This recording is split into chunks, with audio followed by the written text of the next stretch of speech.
Hey guys, it's your boy Scary Terry coming at you with another dark web unboxing video. And as you could probably tell from our clickbait thumbnail, it's gonna be a movie from the dark web, and it's called Android Cop, and made by a company called The Asylum. Now, I took many precautions before getting started. Like, for instance, I had the box delivered next door.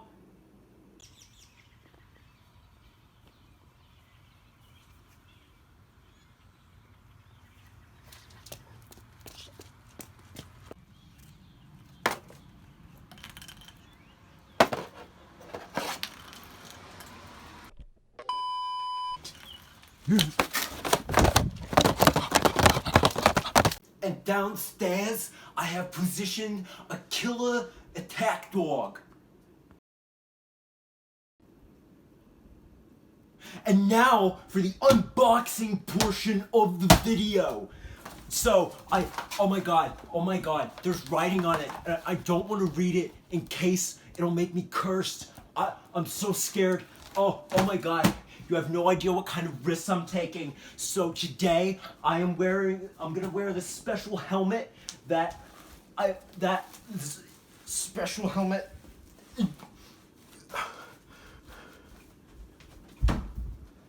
And this special anti-curse spray called Lacoste blank. And this ordained knife and voodoo doll. All right. Ooh, okay. All right. Are we ready? 3, 2. Ah!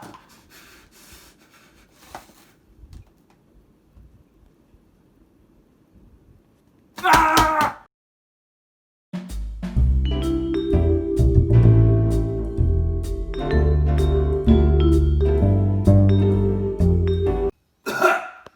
Good evening, friends and colleagues. I am Luke Van Dam, and today I wish to speak to you about a movie known as Android Cop, released in 2014, the same year as another equally cash-grabby studio product with zero original ideas. Now, it was released by The Asylum, which, if you've never heard of, is the studio that made the Sharknado movies, and they're also quite infamous for their mockbuster movies. These mockbuster movies are made so cheaply and shoddily that they can release them basically within months, and they can release them at the same time as the movies that they are copying. Why pay money to rent the 2018 Tomb Raider when Tomb Invader is available on Prime Video? Go and see the Aladdin 2019 remake and give Disney your money? Nah, fuck that. Go and take out that nostalgic energy on The Adventures of Aladdin. Ha, take that, Walt. What's that? There's a Transformers spin-off movie. Now, what you should have gone to see is Hornet, a follow-up to Transmorphers in Transmorphers Fall of Man. Now, what interested me about this particular Asylum feature is that it stars Michael Jai White. He's a great martial artist and actor. He's been in plenty of good movies. And even the not-so-good ones he's in, he puts up a strong performance. So how the hell did he get in this movie? Was he friends with one of the producers or something, and he owed them a favor? This movie's so damn cheap. Apparently some of the guns are legit Nerf guns that they just painted gray. To be fair, they look passable, as do some of the other props. Honestly, I'm sad they look as mediocre as they do. Something like that is just on the border of being so bad it's good quality, which is my favorite kind of movie.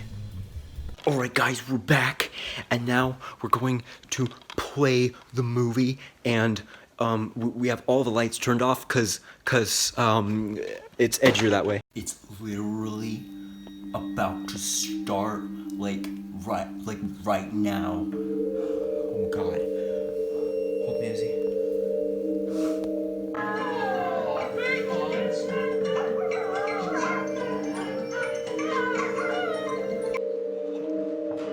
You all, I've literally never seen anything more cryptic or creepy than what the hell is that noise? Oh my god. What's happening? Oh my god. No, don't hurt me. But how closely does the story follow RoboCop's story? Surprisingly not much. The movie begins with Michael J. White's character, named Hammond, and his partner doing policey stuff. Then... Murphy goes awry. Shit. Then we get to see Hammond and a bunch of other cops do some kind of raid or whatever. Gotta be honest here, can't even remember what the hell this is about. Saw the whole movie and read the plot on Wikipedia, and it's still unclear to me.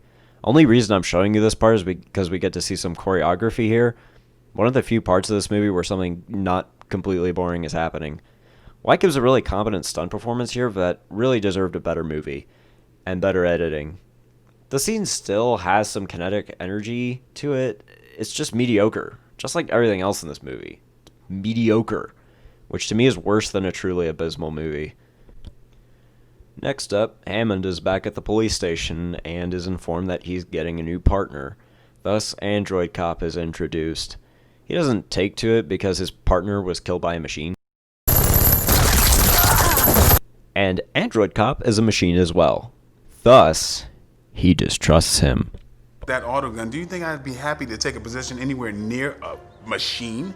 If he distrusts machines so much, then why did he fly in that hover police car thing? Isn't that a machine? It's just as capable of malfunctioning as any other. It doesn't make any sense. Thus, a grumpy cop is forced into a partnership with a much more by-the-books cop. Where has that been done before? But unlike in the really great buddy cop movies, where watching the two main characters interact and watching their friendship go throughout the movie is entertaining and interesting, this relationship isn't fun to watch at all. How do you do? Do what? We were getting another call. Could you please stop that? Stop doing what? Taking calls while they're on the road? That's the first time he's done that so far. Why are you so angry at him for absolutely nothing, you freaking asshole?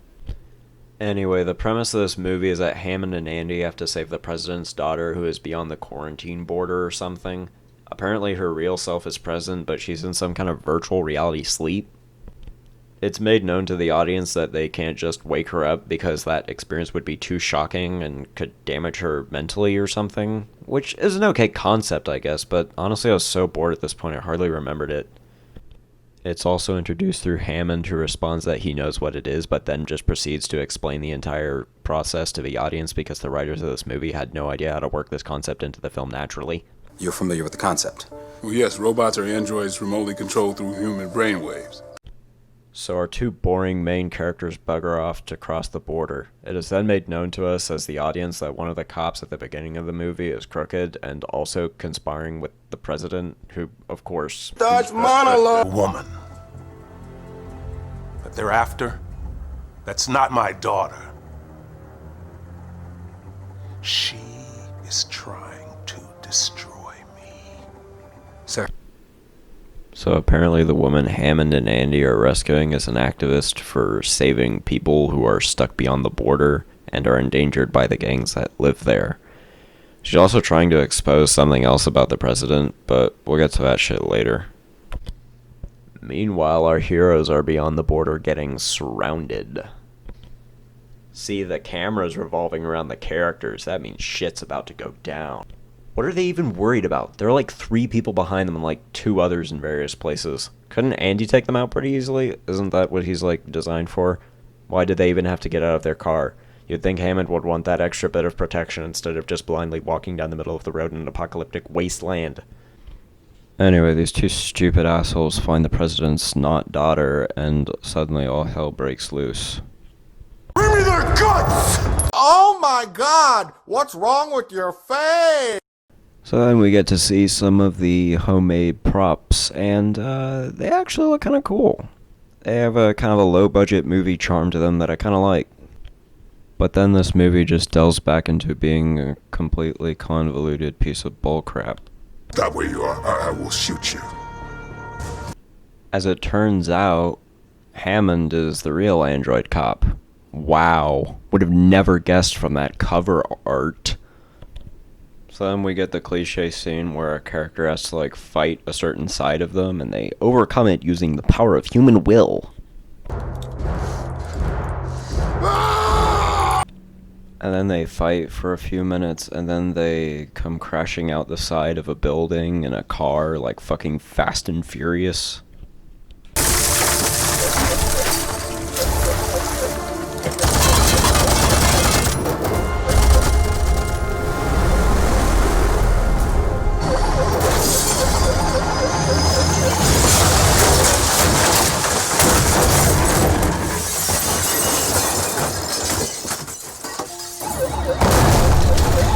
And then they get the president's not daughter back to the hospital, and they like sedate her, I guess, because she got injured or something.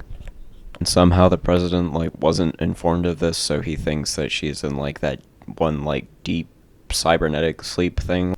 He keeps the masquerade going for a while until she wakes up, and everything is then revealed, and then the president shoots himself in the face. Apparently the food he had been sending to the people beyond the border was like poisoned or something, and that's why like people were all messed up and sick from beyond the border. He was doing it to like kill off the gangs or something, and didn't have any regard for, you know, the lower class people who are just citizens. Such a robust plot for such a boring, dull movie. So now Andy and Hammond are partners full time. Yay, I don't give a fuck. And then they ride off in a stock image of a police car. The end. So there you have it. A boring, worthless movie made by a studio that didn't care, and I am done talking about it. Terry, what is wrong with you? Get the hell out! Luke, you've seen the cursed movie, and now I'm going to have to end you, okay? But first, say what's good to the camera real quick for me. Hey, come on.